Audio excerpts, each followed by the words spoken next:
బుగ్గ మీద వెచ్చని సిగ్గు వచ్చినప్పుడు దానిని అడుగు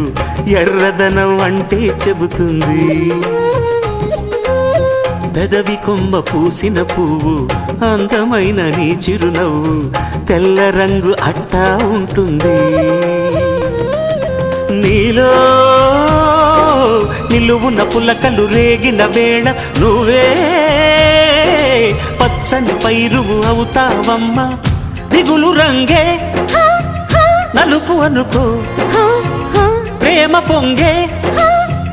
పసుపు అనుకో భావాలను గమనిస్తుంటే ప్రతి రంగును చూస్తున్నట్టే చూపులు ఎవరివైనా చూపించే లోకం ఒకటి నేస్తమా ఇద్దరి లోకం ఒకటే లేవమ్మా అందుకే నా కన్నులతో లోకం చూడమ్మా